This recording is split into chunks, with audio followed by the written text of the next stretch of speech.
La Iglesia de Dios de la Profecía en La Romana presenta Mundo Cristiano. Mundo Cristiano. Oye, mundo, entiende de una vez. Comentarios, enseñanzas, curiosidades, estudio de la Biblia, música. Un programa que se identifica contigo, ameno y edificante. Desde ahora en el aire, Mundo Cristiano. Mundo Cristiano. Oye, mundo, no trates de cambiar con tu esfuerzo, pues vas a fracasar. Muy buenas tardes, sean todos bienvenidos a su programa de cada martes, Mundo Cristiano, hoy en su sección masculina. Aquí estamos tratando siempre temas que vayan conforme a la palabra del Señor y que vayan guiadas directamente a nosotros, el género macho masculino, como diría mi amigo hermano William Jiménez.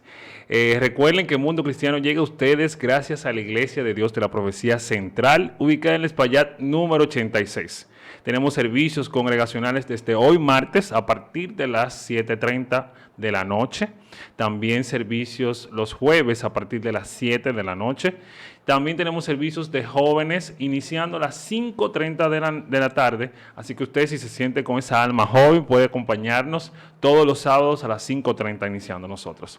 Los domingos tenemos servicio congregacional a partir de las 9 de la mañana, iniciando con nuestra escuela bíblica y finalizamos a las 11 con nuestro servicio congregacional. Así que puede ser parte de nosotros, de nuestra comunidad, para adorar y exaltar el nombre de nuestro poderoso Señor. Y yo tengo un anuncio muy importante que hacerles a todos ustedes, y es que el próximo 12 de noviembre, sábado 12, ahí apunte su fecha ahí, abra su calendario, tenemos nuestro gran concierto Exáltate. Exáltale es el congreso con remembranzas, canciones de alabanzas para el Señor de ayer y de hoy, con un grupo musical, parte de nuestro concilio, de nuestros corazones, que adoraron junto con nosotros en aquellos tiempos y hoy vuelven a unirse para estar todos juntos. Así que ya saben, el sábado 12 tenemos nuestro gran concierto, Exáltale, con solamente un precio de $200 por persona. Puede dirigirse a nuestra iglesia local y ahí también puede adquirir su boleta. Y en el día de hoy, como bien saben, iniciamos el mes de septiembre y estamos hablando de la Biblia. Todo el grupo de Mundo Cristiano está hablando de la Biblia. Y hoy nosotros los caballeros, martes, vamos a estar hablando sobre qué debo conocer para estudiar la Biblia. ¿Cómo debo de empezar? ¿Cómo yo debo de conocer o qué puntos claves debo yo de saber para poder estudiar la palabra del Señor? Y hoy me acompaña un amigo, un hermano, que lo considero parte de mi historia muy importante de mi vida, Jorge Santana. ¿Cómo estás, hermano? Bien, Juan, un placer compartir este espacio, este tiempo contigo. Tú sabes que eso es recíproco, tú eres mi hermano. Así que para mí es un honor estar aquí contigo y con todas las personas que siguen este espacio semana tras semana, que es tan edificante y de tanta bendición. Amén, así es. Gracias, Jorge, por estar aquí y aceptar la invitación. Sin más que empezar, Jorge, vamos a ver un poco de estos temas, que por cierto, saquen lápiz y papel porque esta es la primera parte y la semana que viene vamos con la segunda parte de este interesante tema. Jorge, ¿qué debo de conocer yo para iniciar a estudiar la Biblia? O sea, ¿por qué empiezo? ¿Debo de empezar por conocer qué es la Biblia y quién la estudió y quién la escribió? Obviamente, sí, eso es muy importante. Yo creo que tú no puedes empezar a sumergirte en estudiar algo sin saber de dónde proviene. Exacto. Es importante conocer, no totalmente la historia, no es necesario, es muy bueno, te ayuda bastante, pero por lo menos esa historia básica de la escritura, de quién la escribió, quién es su autor, porque cuando tú lees un libro, tú te estás introduciendo a la mente del autor y eso es muy importante. Por eso vemos inclusive que los libros, cuando tú los compras o lo ves en la librería, por lo general traen el autor en la portada e incluso muchos de ellos traen una pequeña biografía al dorso o o aún Atrás, a veces. exacto, para que la gente pueda identificarse de una vez y saber Ujú. quién es que le está hablando a través del libro que va a leer. Y la Biblia no es menos de ahí, eso es importantísimo, es fundamental. Es fundamental. Y claro, quizás nuestra Biblia actual que tenemos no tiene un dorso que dice Dios. Dios es la persona, no, quizás no lo tiene, o sea, quizás no, es que no lo tiene, pero tiene 66 libros que contienen, lo dicen que lo dicen claro, claramente. quién es el Señor, o sea, quién fue el autor principal de este libro. Obviamente sabemos que Dios mismo no bajó del cielo y escribió los libros. Tenemos conocimiento de que muchos de estos escritores fueron profetas, sacerdotes, fueron personas que quizás no fueron entes conocidos en la sociedad en aquel tiempo, pero fueron importantes para que hoy el Señor, que lo usó, tuviéramos nosotros la palabra del Señor. Sí, yo creo que eso que tú mencionas es precisamente algo que hace a la Biblia. Es una de las razones por la cual nosotros decimos que la Biblia es totalmente inspirada por Dios. Exacto.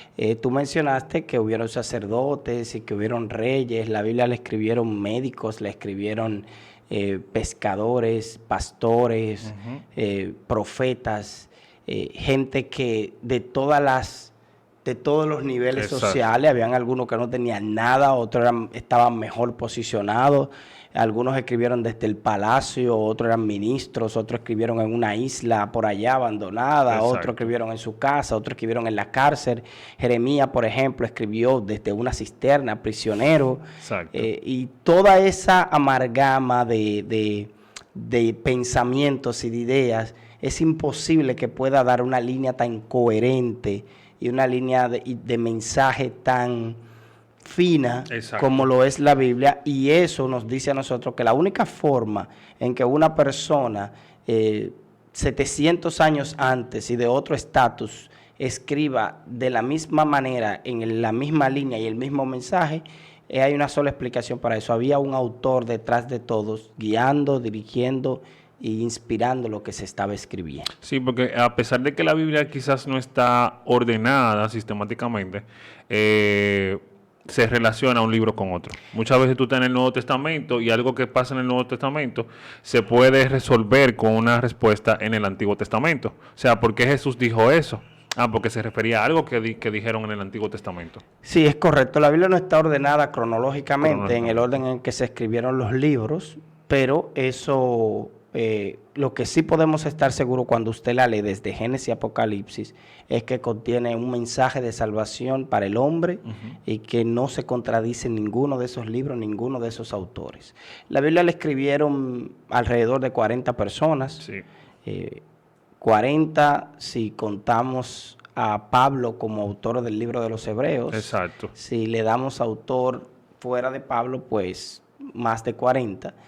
Y esas personas escribieron en un periodo de 1600 años. 1600 años de periodo entre un libro, para escribir toda la Biblia. O sea que no se conocieron. Como ya mencionamos, eran gente que tenían estatus sociales muy diferentes, tenían formaciones académicas, formaciones sociales muy diferentes, y el Señor los inspiró a todos para que ninguno de ellos se contradijera, sino que mantuviera la línea de mensaje que el Señor quiso transmitir hasta hoy. Exactamente. Y ahí justamente entramos a un punto importante que realmente debemos de conocer, y es por qué existen entonces estos libros que son canónicos y otros que no son canónicos o apócrifos.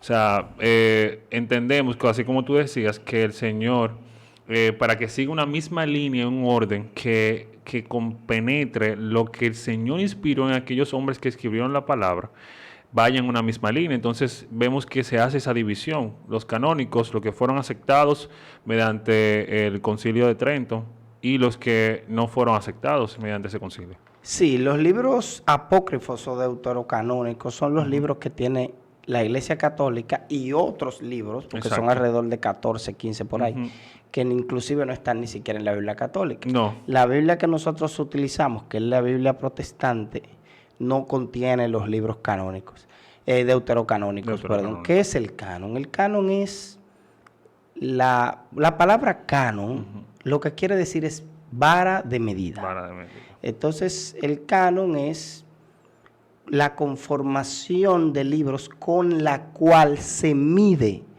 el comportamiento y la vida cristiana. Exacto. Entonces, ¿por qué hay libros, tú preguntabas, que no están en el canon? Bueno, eso no pasó de un día para otro. No, o sea, no fue que hoy nosotros vimos y dijimos, mira, estos son los libros. Exacto. Sino que vino un proceso de muchos años para escoger los libros que iban a ser introducidos al canon y pasaron por un proceso muy riguroso. Tenían que cumplir ciertos requisitos, tenían que cumplir ciertas normas que fueron establecidas para que se considerara un libro canónico. Exacto. Y no se hizo ni siquiera en una parte. Por ejemplo, el Antiguo Testamento, el libro del Antiguo Testamento, el canon, perdón, se cerró y ese canon del Antiguo Testamento estaba ya establecido. Cuando Cristo vino ya no había duda de cuáles eran los libros que pertenecían al canon del Antiguo Testamento. O sea, todo ahí no había discusión, que si Josué le toca, que si no le toca. O sea, todo estaba claro. Los judíos siempre aceptaron los 39 libros del Antiguo Testamento que nosotros tenemos hoy. Como su canon del Antiguo Testamento, como su canon judío. De ese momento. Donde hubo un poco más de debate fue con los libros del Nuevo Testamento, que mucha gente habla de que, ¿por qué tantos libros? Hay 1000 libros y nada más cogieron 27. No, ahí hay un pequeño error. Hay muchos libros, pero no se consideraron todos para... Es más, los que se consideraron para el canon bíblico que no están, fueron menos de 5. Exactamente, fueron alrededor de... Fueron muy pocos. Fueron muy pocos. Y la gente dice, no, porque escogieron dentro de miles de libros. No, escogimos dentro de 30, 31 y quedaron 27. Exactamente. Entonces, ¿por qué esos libros no están? Como yo decía, hay algunos requisitos que se establecieron para que esos libros pudieran pertenecer al canon por el debate que se armó con los libros del Nuevo Testamento, cosa que no pasó con los del Antiguo. El Antiguo, los judíos cogieron sus 39 libros y estaban bien claros y toda la comunidad judía aceptó esos 39 libros. En el Nuevo, como se crean estos debates, pues se ponen unas normas establecidas. Por ejemplo, el autor del libro debió de ser o un apóstol o un cercano al apóstol. Exactamente. Por eso nosotros tenemos... O un cercano a Jesús. O cercano a Jesús. Por eso nosotros tenemos, por ejemplo, a Lucas. Que no es un apóstol, pero era compañero de Pablo.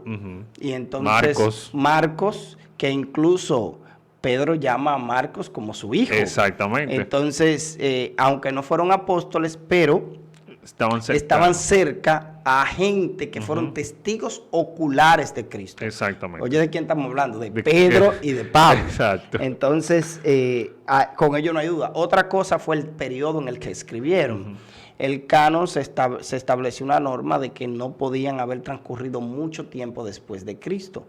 Otra norma era que el libro no podía contradecir ninguna enseñanza de los otros libros, ni del Nuevo ni del Antiguo Testamento. Y eso pasó mucho con algunos libros que sacaron del canon. Muchos de esos libros contradecían algunos versículos, contradecían algunas historias que pasó con Jesús. Creo que, si mal no recuerdo, hay uno de esos libros que habla hasta de la infancia de Jesús. Entonces, eso trae una controversia ahí. Sí. Porque afecta entonces en la relación de lo que dice un libro y lo que dice otro. Claro, por ejemplo, hay libros apócrifos que mencionan la oración por los muertos. Exactamente. Eso contradice la Escritura. Hay otro libro, creo que Primera de Macabeos, si no me equivoco, que dice que debemos dar limosna porque eso limpia nuestros pecados. Eso es contradictorio también a lo que dice la Escritura. Obviamente, cabe resaltar que muchos de esos libros lo que nos pueden ayudar a entender algún contexto histórico que pasó en el momento. Y tú mencionabas el libro de Macabeos. El libro de Macabeos cuenta un momento histórico de la batalla de los Macabeos. Entonces, eso puede hacer tapar quizás un vacío que haya en una historia, pero no es una inspiración. Libros de consulta. Exactamente. Inclusive esos libros, varios de ellos fueron escritos entre el Antiguo Testamento y el Nuevo Testamento. Sí. Por ejemplo, Judith. Que nosotros los consideramos como el periodo del silencio porque no hubo profetas. Exactamente. Entonces, ¿cómo tú escribes en un tiempo donde todos Dios está en decimos que silencio. Dios no está hablando a través de nadie. Y incluso hay uno de ellos, no, creo que Macabeos también, primera o segunda, que dice que fue escrito en esa fecha, que no había profeta de Dios. Entonces, tampoco cumplen con la fecha, no cumplen con el proceso que acabamos de mencionar por los ejemplos que estamos poniendo y otros ejemplos de que se contradice un libro con otro. Exacto. Entonces, otra cosa importante y es que mucha gente dice que esos libros fueron sacados del canon. Esos libros no fueron sacados del canon, esos libros nunca estuvieron en el canon. El Antiguo Testamento ya mencionamos que los 39 fueron desde el primer día parte del canon. Y la comunidad judía lo aceptó así. Y ahí no hubo mucha discusión. El Nuevo Testamento, cuando nosotros vemos la primera Biblia que se traduce al latín, del griego y del hebreo, es la Vulgata. Y la Vulgata no tiene los libros apócrifos. Exactamente. Entonces, esos libros no se sacaron del canon. Esos libros se agregan al canon en el año 500 y tantos. Exactamente. Fue justamente la etapa de los reformadores, que ahí fue donde se hicieron el concilio y determinaron que esos libros no podían pertenecer dentro del canon. Exacto. Entonces, tú no puedes decir que yo saqué algo Que nunca estuvo que ahí. nunca estuvo. Yo no lo saqué, tú lo introdujiste, que son cosas muy diferentes.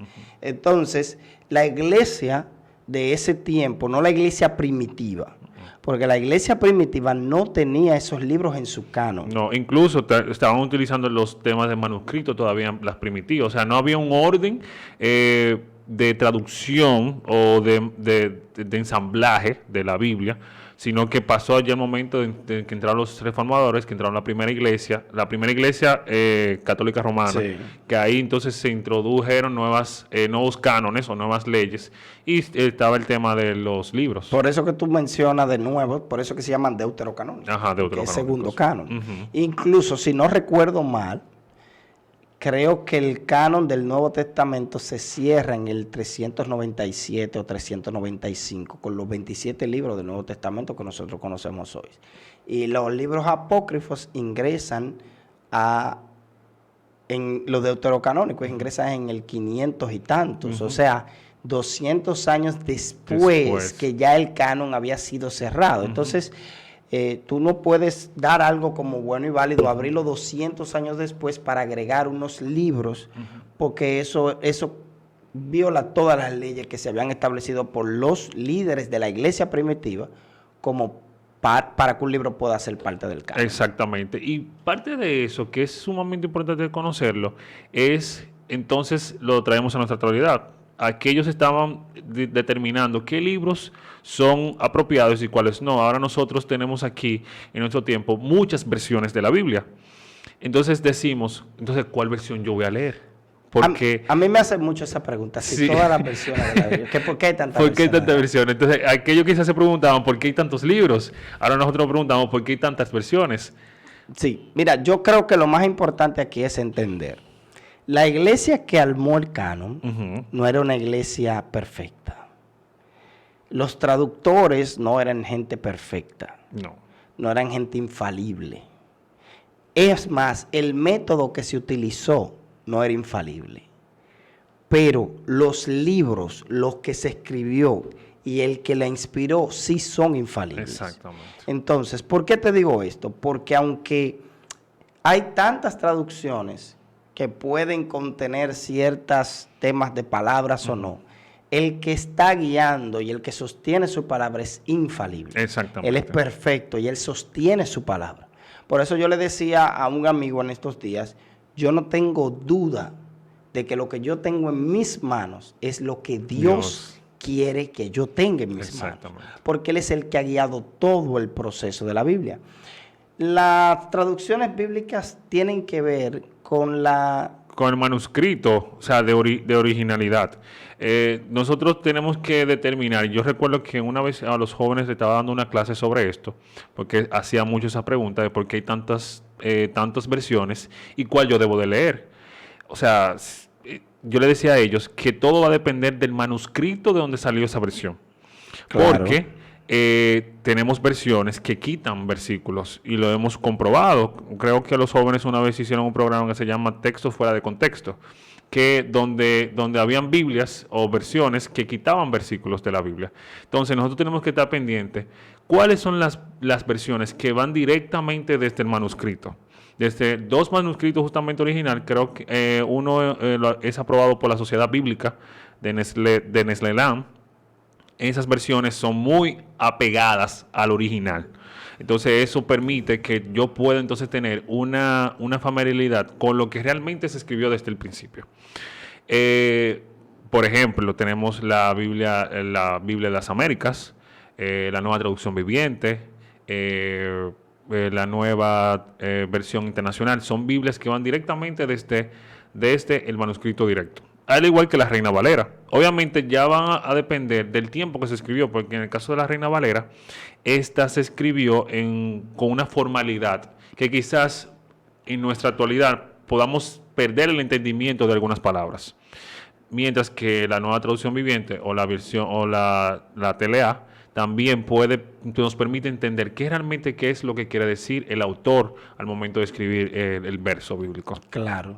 Yo creo que las actualizaciones o traducciones de la Biblia tienen que ver con la evolución del idioma, simplemente. Tú pones el ejemplo muy bueno de la Reina Valera. La Reina Valera se escribe hace tantos años, incluso fue la primera Biblia en español. Exacto. La primera traducción que nosotros tuvimos en español. Igual que la primera traducción que hizo Lutero al alemán. Esa Biblia se leería hoy en alemán y me imagino que es un lenguaje muy culto, ¿no? Exacto. O no sé qué tipo de lenguaje tendría comparado con el alemán de ahora. Yo no sé nada en alemán. Pero el idioma va evolucionando y las palabras van evolucionando y las personas que trabajan en esto lo saben que tenemos nuevas generaciones, las Biblias se traducen, se hacen versiones para que, así como el lenguaje evoluciona, nosotros no podamos perder la idea central. Por ejemplo, mi hijo, que tiene apenas 4 años, tu amigo Jadniel, yo no puedo hablarle a él de vosotros. No. Porque es un pronombre que para él es totalmente desconocido. Entonces, mi Reina Valera dice vosotros. Entonces, quizás una versión más actualizada para él sea mejor, porque el idioma evolucionó y gracias al Señor Dios sigue levantando personas para actualizar en diferentes versiones el mensaje y que todos nosotros podamos tener la palabra de Dios de forma entendible, clara, la revelación que Dios ha traído a su pueblo desde el primer día. Desde el principio. Y obviamente sin perder la esencia de lo que el Señor quiere decir. Porque como te decía, hay muchas versiones que cambian el texto. Claro que sí. Entonces cambia lo que, en vez de ayudar, lo que nos aleja del Señor. Entonces yo tengo que ser sabio al momento de hacer una selección de qué versión escoger. O sea, por eso son puntos claves que debemos de decir y que creo que se debe de enseñar en la iglesia. ¿Qué tipo de versiones son directamente un manuscrito que pueden ayudarme a mí a tener una relación más directa con el Señor? Es correcto. Ahora, ya finalizando, Jorge, ¿qué recomendación tú le darías a esa persona, quizá un nuevo creyente o una persona que tiene también mucho tiempo en la fe y que quizá todavía no sabe cómo relacionarse con la palabra del Señor? Mira, el primer principio que yo le voy a decir es que la lea. Leer la palabra de Dios transforma, leer la palabra de Dios cambia. Estar en contacto con ella. A veces nosotros creemos que no está haciendo nada. Y sí, aunque tú crees que no le entiende, ella te está limpiando. Ya en términos más técnicos, siempre hay que pedirle la dirección al Espíritu Santo para que nos ayude a entender la palabra. Y no la lea así rápido por leerla. No agarra un versículo, me tengo que ir a trabajar, terminé. Porque tú le estás pasando por arriba. Siéntate, trata de introducirte en el texto, trata de pensarlo, trata de ver qué está pasando, mira los detalles de lo que tú estás leyendo y eso te va a dar un mejor resultado y la vas a disfrutar mejor. Claro que sí, siempre preguntarle el texto, eso es lo que yo le digo a la gente que me consulta, ¿cómo leer la Biblia? No, consúltele, usted va a leer la Biblia, consúltele el mismo texto, pregúntele la palabra del Señor, Claro. porque ella te va a dar la respuesta a eso que estás consultando. Eso es correcto. Señores, muchísimas gracias por estar ahí en sintonía siempre, escuchando ese programa de Mundo Cristiano. Recuerden que estamos en el mes de la Biblia y estaremos hablando todo el mes de la palabra del Señor. Hoy me acompañó mi amigo y hermano Jorge Santana. Gracias por estar aquí hoy conmigo. Gracias, Juan. Otra vez te digo, un honor estar aquí contigo y con todas las personas que nos sintonizan. Y la semana que viene volvemos otra vez con este mismo tema y con más puntos claves para que podamos entender cómo estudiar la palabra del Señor. Dios le bendiga y Dios le guarde. Hemos presentado Mundo Cristiano. Mundo Cristiano.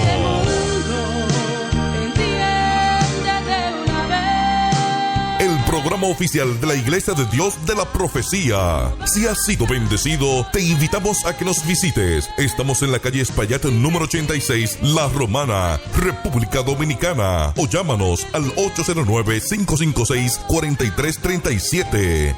Hasta la próxima. Oye,